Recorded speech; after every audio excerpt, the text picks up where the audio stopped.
This is going to be an instructional video on how to do unit conversions. The first question is, what are unit conversions? And as the name suggests, it is where we have something that's in one unit of measurement, whether that's a distance or time, whatever it may be, and we need to get it into another unit that's not the one that we currently have it in. So a good example of this might be we have something that is 6 feet, and we need to know how many meters is that. And I'm going to write out meters right now and I'll explain why later. So how do we do that? How do we get from feet to meters? That's what unit conversion is. I will show you how the textbooks usually write it and how I think most people are originally taught, and then I'm going to show you the way that I was taught how to do it in high school. They're the same basic idea, but I'll explain why I like the way that I was taught a little bit better. I think it kind of simplifies things. So first of all, the way the textbooks usually are going to lay this out is you start with what you know, which is 6 feet, and then you'll do times, that X is supposed to be multiplication, and then there will be some conversion there. So we need to get to meters.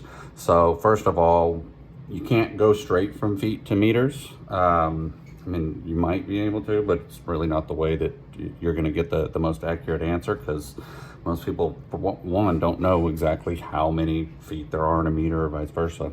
So what they'll do is they'll say, we have 6 feet, let's convert that to inches. And so the way you would do that is you would put 1 foot,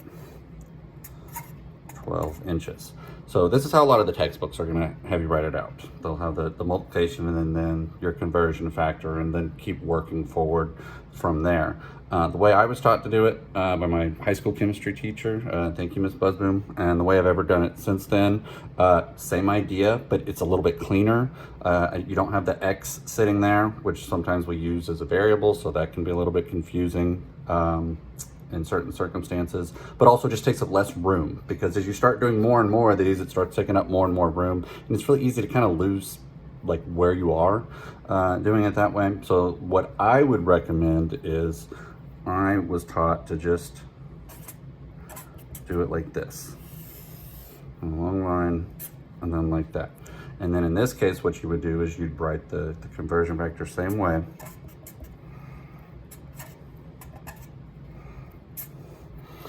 And it's just a little bit cleaner. You see how much less space it takes up? I know that each of those large lines between the conversion factors means the same thing as this multiplication symbol here. It just is cleaner and takes up less room. And again, some of these can get pretty long, and so you can get more on a single line, and then when you start a new line, same thing, you just go and start a new line. It's not hard to tell where you are or lose your place in this way. So either is fine. If you learned it this way, the way the textbooks and stuff usually show it originally, and you want to keep doing that, that's fine. This is just the way I was taught it, and to me is just cleaner and easier to do it that way. So explanation of what's going on here. When you put your first unit down, in this case we just have 6 feet. This is not a really complicated unit. Again, I'll work out some more complicated problems on other videos going forward. More complicated would be like, let's say it's 60 miles per hour. That's more complicated because that's has both a distance and a time component to it. In this one, we just have 6 feet. You start by writing out what you know, which is the 6 feet. You're given 6 feet, you start with that. That is not a universal thing. And by that, I mean, not everything in the world is 6 feet long. And I say that because going forward, each of these conversions that we do going forward, these units are universal. 12 inches always equals 1 foot. 1 foot is always 12 inches. There is no variation in that. So you need to make sure that you start with the one thing that's not necessarily universal. It's the thing we're trying to figure out. But then going forward, these need to be universal. You're going to mess yourself up if you start putting in any sort of conversion factor that is not true everywhere on the planet. The only exception to that will be when we get a little bit more complicated later. And it's still the exact same, but you might just do another conversion at the end that is not universal. But everything in between needs to be a universal conversion factor. And so we want to work towards meters, right? And the thing that I think is important to remember is you don't need to know how to do that originally. Like, you don't have to have figured this out beforehand. The process here is you just kind of keep working towards it, and eventually you get there. And I think that's what messes people up, especially they'll see like the really long ones. They'll be like, oh my gosh, I can't do it. It's like, yeah, you can. Just do it one step at a time. You don't have to figure it out ahead of time. That's where people mess themselves up, is really trying to think that, oh, I got to do this. And I'm like, no, just go step by step. And the answer will essentially reveal itself. You can't help but end up with the right unit and the right answer if you do it this way. So one thing to keep in mind here, well, there's a few things to keep in mind is that when you have a unit that is the same on the top and bottom here, like these are, they cancel out. And as you go, I would highly encourage you to strike them out as soon as they cancel out. It will make it a lot easier for you to know where you are as you're working forward, and to make sure that you're in the unit that you want to be when you finish. So if we stopped right here and just did it, we would end up with, and I'll do the math here in a second, 72 inches. We would have converted 6 feet to inches because our feet cross out. All we're left with is inches as a unit. So if we multiplied these out the same way as the textbook would show you, we'd end up with 72 inches. But that's not what we need to get to. We need to get to meters, which means we're not done. We got to keep going. So you might be a little bit like, I'm not sure what to do from here. Like, just again, you kind of keep working forwards. And so you have to think, okay, well, it's in inches now. That's still not where I need to be. I need to get towards meters. How would I do that? Well, at some point we have to move from standard measurements, which is, feet, inches, things like that, to metric, which is in meters. So we know at some point there has to be that crossover. The way I'm going to give you a unit, there's not a lot of things you have to memorize when you're doing a unit conversion. I will say that this particular unit of measurement is one I would memorize because it's going to come up a lot. You don't have to. You can look it up every time you want if you want, but you'll just save yourself time if you commit this kind of one measurement to memory to convert between standard and metric, and that is 1 inch equals 25.4 millimeters. Another thing I'm going to stress here is you have to write your units. If you start doing this, and I see lots of people do it and end up with the wrong answer because of it, if you get to where you're like, oh, I'm just like, 6 foot for 12, and don't write down what each of these are in terms of units, you will mess yourself up. I can almost guarantee you're going to get the wrong answer and get confused because you're not going to know which number goes with what unit. So I cannot emphasize enough to write your units and write them in a way that they're not confusing. That's why I wrote meters out originally instead of just put M, which is usually what we usually use for meters, only because at some point we have a time, not in this particular problem, but in future problems, you'll have time factor in there, and we'll be converting from like hours to minutes to seconds. And so then you get to an M, and you need to have a system in place where it's like, if you write M to stand for both minutes and meters, you're gonna mess yourself up because there will certainly be cases where you'll be using both of those in the same problem. So make sure that you're doing it in a way that you can very easily identify what that unit is. Is that a meter or is that a minute? For every unit you do, you need to make sure that. So don't try and save the quarter of a second it takes to write the unit. It will cost you in the long run for sure. So in this case, again, we've got this one we can move to. We can convert from inches to millimeters.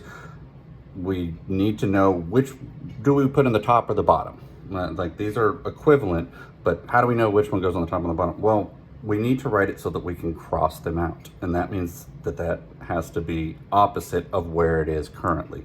So if our 12 inches is on the top right now, we know that our 1 inch needs to go on the bottom and our millimeters goes on the top. And again, as soon as you do that, go ahead and cross them cross out your units. Don't cross out your numbers, because we still have to take into consideration the numbers, but we cross out the units. And so then that way, when you scan through real quick, the only thing that's not crossed out is millimeters. I know when I get done and do the math, the answer is going to be in millimeters. It has to be.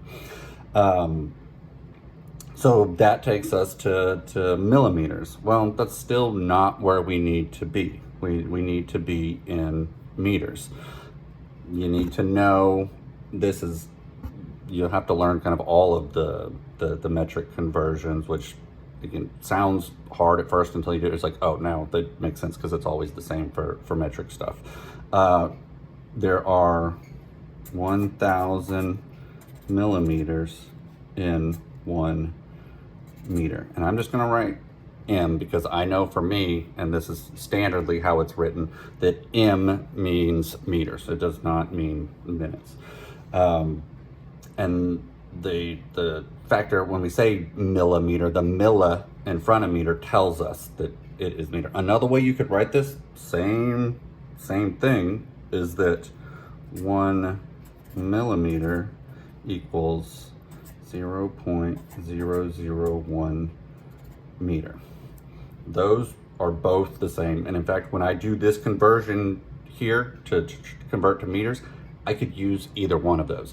I would probably recommend going with the 1,000 millimeters equals 1 meter. Once you start getting into decimals and anything less than 1 that you start writing in here, there's a chance you might kind of confuse yourself and get yourself messed up, especially when you're plugging into your calculator. So probably best practice would be try and stick with whole numbers whenever you can. So if you're given the option, I'd rather write 1,000 millimeters equals a meter. So again, same thing. How do I know where to write it, top or bottom? Does it go? Well, I know the millimeters needs to cross out because I need my answer to be in meters, not in millimeters, which means the 1,000 has to go on the bottom and the 1 meter has to go on the top. So I cross my millimeters out because as soon as I see that they're the same unit, I go ahead and cross them out so I don't have to do it when I get to the end. I know going forward where I am in the process. And so if I go through and check my units, I'm in meters, I'm done. Like as far as writing this portion out, I am completely done. I don't need to do anything more. If I do the math, I'm gonna end up with the answer in meters. I think it's worth emphasizing here that although these are written like fractions, again, this is how the textbooks are gonna write it. This is how I write it, same idea. I just know that this, the way it's written means the same thing as that. X just takes up less room, it's a lot cleaner. They are written like fractions and they're really a ratio, which is also a fraction. I would not think of them like that. I would think of them like these are just equivalent to each other. These are the exact same everywhere in the world all the time. 25.4 millimeters is always 1 inch. 1,000 millimeters is always 1 meter. If you start to think of it like that instead of like a fraction, I think it's a lot easier to kind of understand what's going on. So we're done with this portion. We still haven't got our answer. We need to get our answer. So what do we do from here? These rules, I'm gonna tell you, you have to do it this way. If you don't do it the way that I'm about to show you, you will mess yourself up and get the wrong answer. What you need to do is you need to think about everything on the top is really in a parentheses and everything in the bottom is also within a parentheses. Meaning that we're gonna multiply everything on the top together within a parentheses, and then we're going to divide it by everything on the bottom that is also multiplied together within a parentheses. And I'll show that on the calculator here in just a second. So what this really means, the way that we have it written out, if you were to write it out kind of the long way, you would put, and again, we're not gonna put units in now. We're done with our units. That's why don't start writing your units in when you start, if you want to write out the numbers like I'm about to. We've taken care of that. We know that our answer is going to be in meters. Just focus on the actual math portion of it. So what this will look like when we plug it into the calculator is it's going to be 6 times 12 times 25.4 times 1, close parentheses, divided by, and again, then everything on the bottom. So that would be 1 times 1 times 1,000, close parentheses, equals. You plug it into your calculator like that, you will get the right answer. If you don't use these parentheses, you will not get the right answer. Again, really can't emphasize that enough. So I know on some people's phones, I think mine's like that, you have to like turn it sideways for it to give you the option of using parentheses. Sometimes you have to go into the settings and put it in like scientific mode instead of the default very basic calculator. You can also look it up on the computer, which is what I'm going to use here to show how it's done, but you need to find one that has parentheses, because if you don't put the parentheses in, it's not the same. You will not get the same answer. You'll get the wrong answer. So again, just remember, everything on the top gets multiplied together within parentheses, divided by everything on the bottom that gets multiplied together within parentheses. If you do it that way, you've got your units in the unit that you want to be. You will always get the right answer 100% of the time. I say that, I know sometimes you'll make a mistake along the way, and then you'll be able to go back and figure out, wait, where did I go wrong here? But in theory and in practice, when it's done correctly, this will give you the right answer. And again, these can get pretty long. It looks hard, it looks complicated, but you start, like, I didn't know immediately, how do I get from feet to meters? You just kind of do it one step at a time. Just trust the process, follow the rules that I'm laying out here, and it will just give you the right answer. You'll get the right units, you'll put the math in to the calculator, let it do the hard work for you, and it's gonna spit out the right answer. So let me show you here on the computer when I plug it in. Yeah, again, this is how you don't need to take this step and write out. If you want to, you can. It's not gonna hurt anything to write out this extra step to make sure you're plugging in the calculator. But really, once you do it a few times, you're like, oh, I can just look at this and plug it into the calculator based on this. So first thing I'm gonna do, gonna hit that parentheses, because I need to make sure that these are all multiplied. The top, everything on the top gets multiplied, everything on the bottom gets multiplied. That multiplication on both top and bottom needs to be done before I divide them. So, open parentheses, we've got 6 times 12 times 25.4 times 1, close parentheses, divided by, open parentheses. Again, that's just how it's written here. You make sure you close this parentheses before you hit the divide button, and then open up the new parentheses before you start putting everything that's on the bottom, because otherwise, again, you'll get the wrong answer. So we can do 1 times 1 times 1,000, close parentheses, equals 1.8288. So if I write that down here, I'm going to say it's 1. I'm trying to hold the phone and not let paper move at the same time. I'm not doing a very good job here. 1.8. I'm just going to write this down. 288. So that's what I have. 1.8288. 1.8288. And then what? 1.8288 what? Well, I go through my units, see what isn't crossed out. Well, so it's got to be in meters, because that's what I ended up with at the end. That's your answer. 6 feet equals 1.8288 meters. And then if you want to round, you can round from there. This one, we really didn't have to deal with that, but going forward in the more complicated problems, you'll see there are different times where you're like, wait, do I stop here and round? You really want to try and avoid rounding until you get to the very end. Like, if you round this, your answer is accurate. It's accurate to as much as you round it to. If you start rounding partway through this process, your answer gets less and less accurate because you're rounding off numbers that should actually be calculated into the final answer. So avoid rounding as long as possible. Sometimes it's not avoidable. Sometimes you're like, no, I need to I can't write out, you know, however many hundreds of digits this goes to.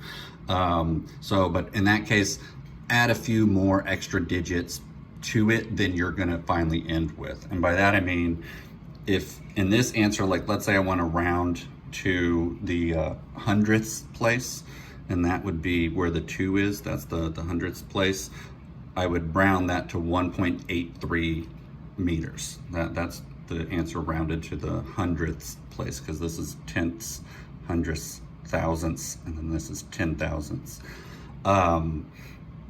But if at some point I needed to, and again, you'll see this in future problems, if I needed to round something up here that I then factors into our calculation before we get to the final answer, don't round it to the hundredths place. Try and round it to like maybe the thousandths or the 10,000ths place. The more digits you add to something, the more accurate it's going to be.